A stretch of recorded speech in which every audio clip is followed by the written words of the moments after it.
Welcome to another episode of Duck the Law with Justice Stephen Breyer retiring from the Supreme Court. President Biden has the job of nominating a new Supreme Court justice.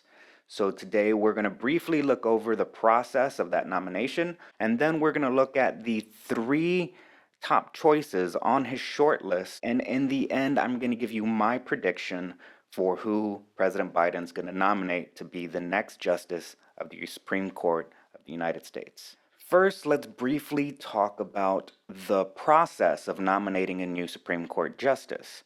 The first step is the president will select a nominee. Now, there's no constitutional limits as to education or age or being natural born. There's none of that for a Supreme Court justice. But there is well-established precedent and tradition that the nominee be well-versed in law. And over the last 50 plus years, they typically come from the state Supreme Court justices and the federal appellate court. Since justices are appointed for life, that means they serve 15, 20 plus years. So the president who nominates the justice will have their influence felt for decades after they're out of office. After the president selects a nominee, they then go to the Senate for an interview in what's called a confirmation hearing. The Senate then votes, and all that's required is a simple majority, or 51 votes from the Senate. And then the nominee is confirmed to the Supreme Court as a justice. If the Senate rejects the nominee, then the process starts all over again and the president has to select a new nominee. Let's talk about Biden so we can understand who he may choose. Biden is a lifelong conservative despite having that D next to his name, so that's definitely going to influence his choice on who his nominee is going to be. That said, he said he would nominate a black woman to the court. We are putting together a list of a group of African American women who are qualified and have the experience to be in the court. This is really going to narrow down his choices of nominees because we have a history and tradition of systemic racism in this country that has traditionally kept minorities, especially black women, out of judicial positions.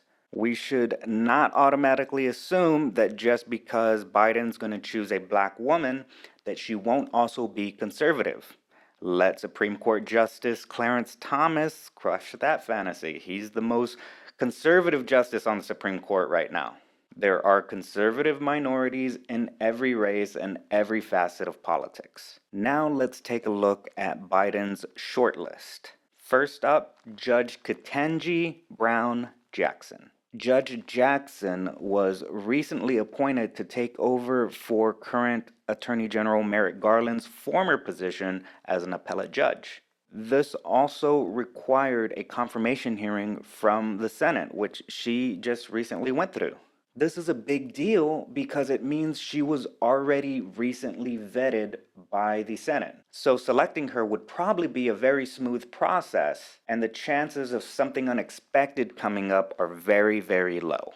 Highlights of Judge's resume include being the vice president of the U.S. Sentencing Commission, where in 2011 they were able to retroactively reduce the sentences of people who were incarcerated for crack cocaine and had really harsh sentences. An estimated 12,000 inmates could go free early after federal crack cocaine sentence reductions took effect this Tuesday, affecting prisoners sentenced years ago. We have one client who had a sentence of life originally that was given to him approximately 2 decades ago, and he is being released this week. And so it literally has returned his life to him. She also clerked for Justice Breyer, and that's a really good sign. She spent some time doing appellate litigation, and very importantly, she also spent time as an assistant federal public defender. Not since Thurgood Marshall has the United States Justice had experience representing criminal defendants. This is a very special perspective to have on the Supreme Court, since their decisions often severely affect the criminal justice system. Next up, we have Justice Leandra Cougar of the California Supreme Court.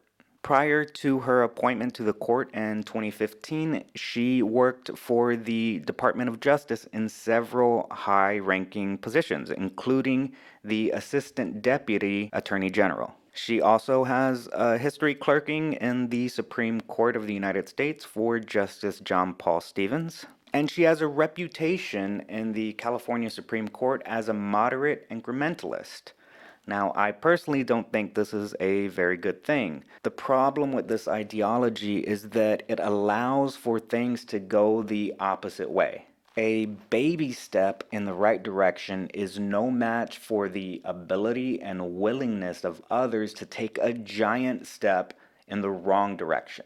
I see this ideology as the enemy of progress because it promises an ideal while doing little to fulfill the promise. And this has been the signature of the Democratic Party.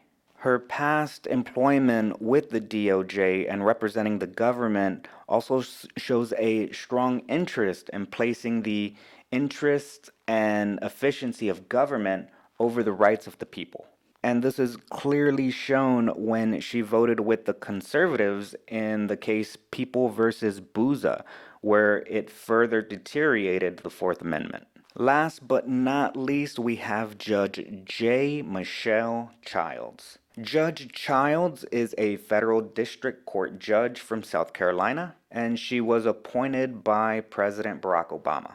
She formerly worked as a commissioner on the South Carolina Workers' Compensation Commission, and she was deputy director at the South Carolina Department of Labor. Just prior to Judge Breyer announcing his retirement, President Biden selected Judge Childs to be on the D.C. Circuit Court in a position that's due to open up this month. Representative Jim Clyburn is pushing the White House towards Judge Childs, but that's not too surprising. They're both from South Carolina.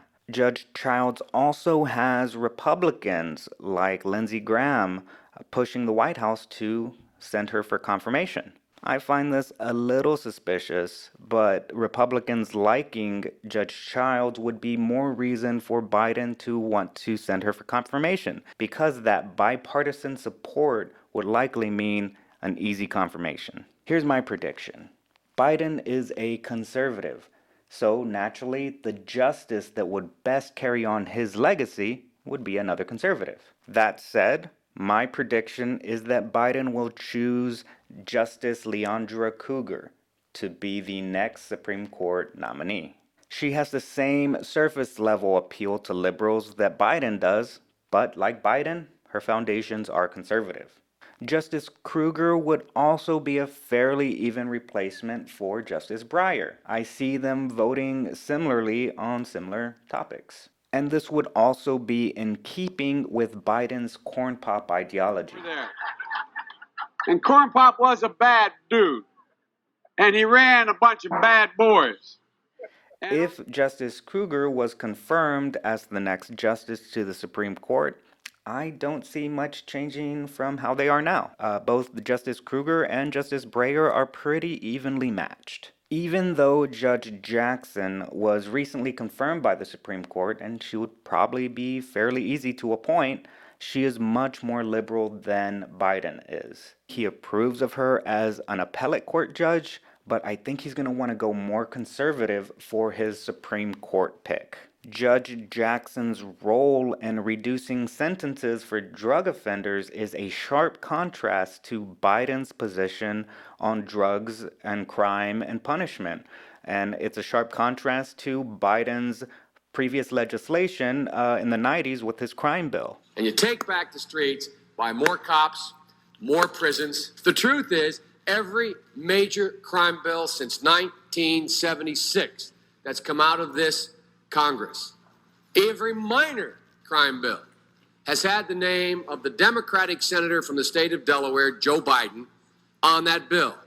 It doesn't matter whether or not the person that is accosting your son or daughter or my son or daughter, my wife, your husband, it doesn't matter whether or not they were deprived as a youth. It doesn't matter or not whether or not they had no background that enable them to become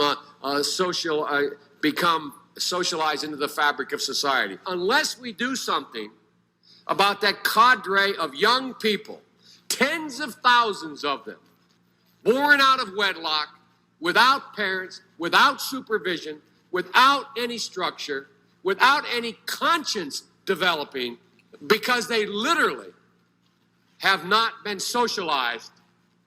They literally have not had an opportunity. We should focus on them now, not out of a liberal instinct for love, brother, and humanity, but for simple pragmatic reasons. If we don't, they will, or a portion of them will, become the predators 15 years from now. You're looking at the fellow who was one of the primary architects of the Sentencing Commission. You know what the basic premise of the Sentencing Commission is? It was the first time in 80 years we rejected the notion that the condition of sentencing must be related to how long it would take to rehabilitate. My personal preference would be Judge Jackson. She's civil rights and criminal defense minded, and that mindset, even in a dissent, has long-lasting implications. I would expect Judge Jackson to vote more in line with Judge Sotomayor, but I think this would be a little too far to the left for Biden's comfort. What do you think? Do you have a different perspective? Let me know below in the comments. I respond to all the comments, so don't be shy. Let's have a discussion. I'll be having more discussions on the selection of the next Supreme Court Justice as the process continues. So be sure to subscribe so you don't miss those videos. This is video number 8 on this channel, and we've already hit 100 subscribers. So I want to thank you very much for all the early support and your continued support. The best thing you can do to support this channel right now is hit the subscribe button. That will do so much to help the channel. I never claim to give legal advice. I'm just giving my insight and perspective into the American justice system. My perspective is often seen as unprofessional in a profession that places professionalism above all else. You need people like me so you can point your fucking fingers and say, that's the bad guy. Thank you for joining me in this discussion about the next justice to the Supreme Court of the United States. Until next time, duck the law.